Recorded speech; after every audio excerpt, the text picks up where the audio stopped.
부모님은 아침부터 바빴다. 올해는 제대로 챙겨줄게 하시며 케이크를 주문했다고 저녁에 가족 파티를 한다고 했다. 대학을 막 졸업한 나는 취업 준비로 숨 쉴 틈 없었지만 그 말 한마디에 가슴이 살짝 따뜻해졌다. 오랜만에 가족이 나를 위한 자리를 만든다고 생각하니 피곤이 가시는 듯 했다. 집에 들어서자 거실은 이미 축제 분위기였다. 테이블 위에 케이크, 샴페인, 꽃다발. 그런데 케이크 위 촛불 옆에 쓰인 글씨가 이상했다. 민준아, 삼성전자 합격 축하해. 민준은 내 남동생, 당시 고3 수험생이었다. 오늘은 내 생일인데. 지은아, 왔어. 오늘 민준이 합격 발표 났어. 정시로 바로 들어갔대. 어머니가 환하게 웃으며 민준이를 끌어안았다. 아버지는 샴페인 병을 따며 자랑스러운 얼굴로 민준이 어깨를 두드렸다. 나는 잠시 멍하니 서 있었다. 엄마, 오늘 제 생일인데요. 목소리가 작게 나왔다. 어머니가 웃으며 손을 내저었다. 아, 케이크는 내일 먹자. 오늘은 민준이 날이잖아. 이런 큰 일인데 이해해줘. 내 생일은 매년 있으니까. 아버지가 덧붙였다. 지은아, 질투하지 마. 민준이가 얼마나 고생했는지 너도 알잖아. 너도 곧 취업할 테니 기다려. 질투. 그 단어가 내 가슴에 날카롭게 박혔다. 나는 질투하지 않았다. 그저 내 하루를, 내 존재를 인정받고 싶었을 뿐이다. 그런데 가족은 내 생일을 동생의 성공으로 덮어버렸다. 마치 내 존재가 방해물인 듯. 나는 웃었다. 억지로 입꼬리를 올리며 말했다. 축하해, 민준아. 민준이는 부끄러운 듯 웃으며 고개를 숙였다. 그 눈빛이 아직도 기억난다. 살짝 올라가는 입꼬리, 승리의 미소 같았다. 그날 이후 나는 침묵을 배웠다. 취업 준비를 하며 원룸에서 혼자 밥을 먹고 부모님께서 민준이에게 보내는 용돈, 과외비, 학원비 이야기를 들을 때마다 아무 말 안 했다. 민준이는 명문대에 들어갔고 나는 중소기업에 겨우 입사했다. 부모님은 민준이의 개강 파티, 민준이의 인턴 합격, 민준이의 모든 첫을 축하했다. 내 첫 월급날에는 전화 한 통 없었다. 나는 계속 참았다. 가족이니까. 피가 섞였으니까. 언젠가 알아주겠지? 하지만 알아주지 않았다. 민준이가 삼성전자 정규직으로 입사한 날, 부모님은 또 파티를 열었다. 이번엔 제대로 된 케이크를 주문했다. 민준이 이름이 새겨진 케이크였다. 나는 초대받지 못했다. 회사에서 야근 중이었고 카톡으로 사진만 받았다. 우리 아들 최고. 그 문장에 나는 아무 답도 하지 않았다. 그때부터 무언가가 조금씩 변했다. 나는 민준이를 관찰하기 시작했다. 그의 인스타, 그의 카톡 상태 메시지, 부모님과 통화할 때 흘러나오는 이야기들. 민준이는 똑똑했다. 말도 잘하고 사람을 움직이는 재주가 있었다. 그런데 노력은 별로 하지 않았다. 수능 성적도 내가 알기론 과외 선생님들이 거의 다 풀어준 문제였다. 입사도 아버지의 대학 동기 소개였다. 나는 그걸 알면서도 입 다물었다. 아직은 때가 아니었다. 나는 김지은, 이제 30살이다. 현재 나는 같은 그룹 계열사에서 전략기획팀 과장으로 일한다. 8년 전 중소기업을 그만두고 치열하게 스펙을 쌓아 대기업에 재입사했다. 부모님은 내 승진을 축하하지 않았다. 대신 민준이가 팀장 승진했다는 소식에 또 파티를 열었다. 민준이는 잘 나갔다. 삼성전자에서 빠르게 승진했고 결혼도 잘했다. 상대는 재벌 3세 딸은 아니어도 꽤 괜찮은 집안의 외동딸이었다. 부모님은 그 결혼으로 완전히 민준이 편이 됐다. 나는 혼자 살았고 연애도 하지 않았다. 시간이 없었다. 아니, 주고 싶지 않았다. 나는 민준이를 계속 지켜봤다. 민준이는 능력은 있었지만 완벽하지 않았다. 그는 위험을 싫어했다. 항상 안전한 길만 골랐다. 아버지의 인맥, 어머니의 과보호, 내 침묵. 그 모든 게 민준이를 지금의 자리로 만들었다. 나는 그 약점을 알았다. 첫 번째 움직임은 아주 작았다. 민준이가 담당하던 프로젝트에서 작은 실수가 있었다. 협력사 선정 과정에서 절차를 조금 생략한 것. 나는 우연히 그 자료를 입수했다. 내부 감사팀에 익명 제보할까 잠시 고민했다. 하지만 아직 아니었다. 나는 그 자료를 저장만 해뒀다. 그리고 기다렸다.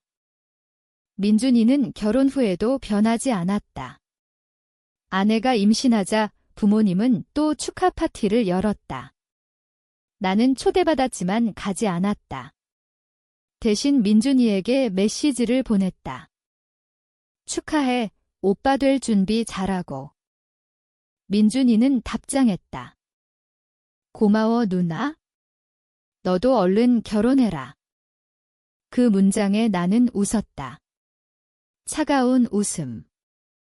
나는 더 깊이 파기 시작했다. 민준이의 팀원 하나가 나와 대학 후배였다. 술자리에서 자연스럽게 이야기를 꺼냈다. 민준 팀장 요즘 어때? 후배는 술 기운에 솔직해졌다. 솔직히 좀 이상해. 중요한 결정은 다 윗분들한테 미루고 실적은 팀원들한테 떠넘겨. 근데 인맥이 좋아서 승진은 계속돼. 나는 고개를 끄덕이며 술을 따랐다. 그날 밤 나는 오랜만에 울었다. 울면서도 웃었다. 이제 시작이었다. 가장 위험한 건 민준이의 자만이었다. 그는 자신이 완벽하다고 믿었다. 부모님의 과보호 때문에 자신의 약점을 전혀 모르고 있었다.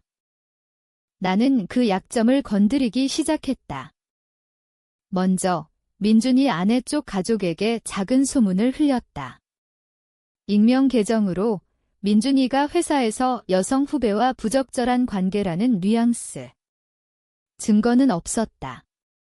그냥 가능성을 심은 것뿐. 아내 쪽 가족은 보수적이었다. 곧 민준이에게 압박이 왔다. 민준이는 당황했지만 증거가 없으니 넘겼다. 나는 그 반응을 지켜봤다. 민준이는 처음으로 불안해했다. 다음은 회사 내부였다. 민준이가 과거에 생략했던 협력사 절차, 그 자료를 조금 수정해서 감사팀에 제보했다. 내 이름은 전혀 나오지 않게. 제보자는 양심 있는 팀원으로만 남았다. 감사가 시작됐다. 민준이는 처음으로 위기를 맞았다. 그는 아버지 인맥을 총동원해 무마하려 했지만 이번엔 그룹 차원의 감사였다. 쉽지 않았다. 나는 멀리서 지켜봤다. 민준이가 부모님께 전화하는 걸 들었다. 어머니가 울면서 나에게 전화했다. 지은아, 민준이가 힘들대. 너 회사에서 뭐 아는 거 없어? 나는 차분하게 대답했다. 모르겠어요. 민준이가 잘 알아서 하겠죠? 어머니는 한숨을 쉬었다. 너도 좀 도와줘. 가족이잖아. 가족. 그 단어가 이제 역겹게 들렸다. 나는 도와주지 않았다. 감사 결과 민준이는 경고를 받았다. 승진은 1년 미뤄졌다. 그는 처음으로 좌절을 맛봤다. 그리고 나를 의심하기 시작했다. 어느 날 민준이가 갑자기 연락했다. 누나, 요즘 회사에서 이상한 소문 들었어? 나는 태연하게 대답했다. 무슨 소문? 내가 절차 위반했다는 거 누가 제보한 것 같아. 나는 웃었다. 민준아, 내가 깨끗하면 괜찮잖아. 민준이는 잠시 침묵했다. 그 침묵이 즐거웠다. 민준이는 똑똑했다. 그는 곧 나를 의심했다. 직접적인 증거는 없었지만 직감이 말했다. 어느 주말 민준이가 갑자기 내 집으로 찾아왔다. 누나, 우리 솔직하게 얘기하자. 나는 커피를 내리며 대답했다. 뭘? 최근 일들 누나 지디지? 나는 고개를 갸웃했다. 무슨 소리야? 민준이의 눈빛이 차가워졌다. 나 알아. 누나가 후배한테 내 얘기 캐묻고 다닌 거 이 소문도 누나가 퍼뜨린 거지. 나는 천천히 커피를 마셨다. 증거 있어? 민준이는 이를 악물었다. 없어. 하지만 알아. 누나, 왜 그래?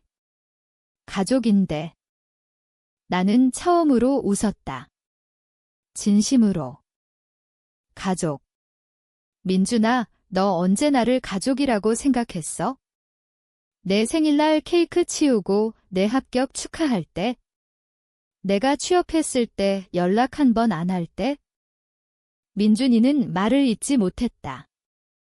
그냥 누나가 질투해서. 질투. 나는 컵을 내려놓았다. 그래, 질투했어. 내가 노력 안 하고 다 가지는 게, 부모님이 나 대신 너만 챙기는 게, 그래서 이제 내 차례야. 민준이의 얼굴이 창백해졌다. 누나, 그만해. 내가 잘못했어. 사과할게. 나는 고개를 저었다. 늦었어. 민준이는 떨리는 목소리로 말했다. 너 이렇게까지 할 줄 몰랐어. 나는 대답하지 않았다. 그날 이후 민준이는 반격을 준비했다. 그도 나를 조사하기 시작했다. 내 과거, 내 약점. 하지만 나는 이미 준비되어 있었다. 내 약점은 없었다.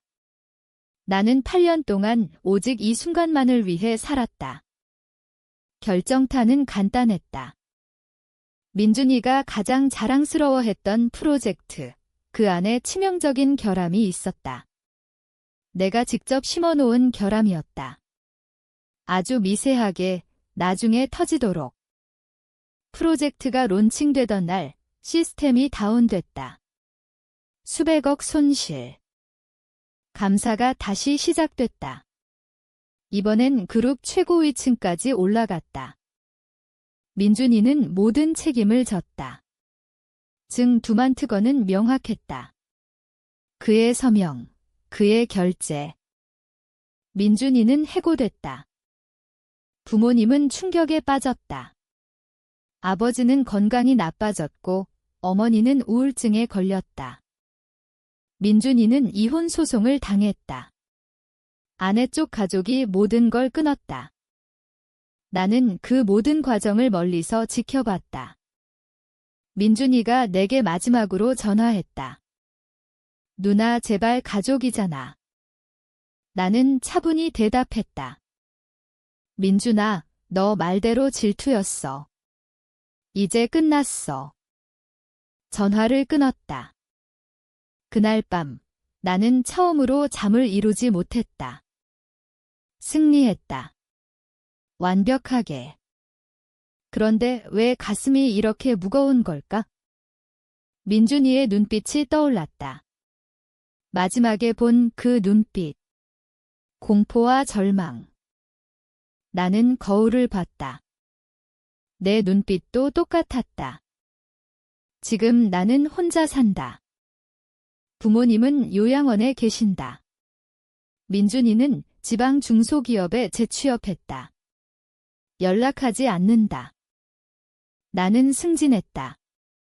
임원이 될 가능성도 보인다. 회사에서 나를 보는 눈빛이 달라졌다. 존경과 두려움이 섞인 눈빛. 나는 만족해야 한다. 모든 게 계획대로 됐다. 그런데 가끔, 아주 가끔, 그날의 케이크가 떠오른다. 내 이름이 쓰여 있었을 케이크. 만약 그날 내가 소리 질렀다면, 울었다면 모든 게 달라졌을까? 아니, 달라지지 않았을 거다. 나는 이미 그때 깨달았다. 침묵이 유일한 무기였다는 걸? 이게 정의일까? 아니면 그냥 또 다른 배신일까? 나는 답을 모른다. 다만 알 수 있는 건 하나다. 다시는 생일 케이크를 주문하지 않을 거라는 것. 완성.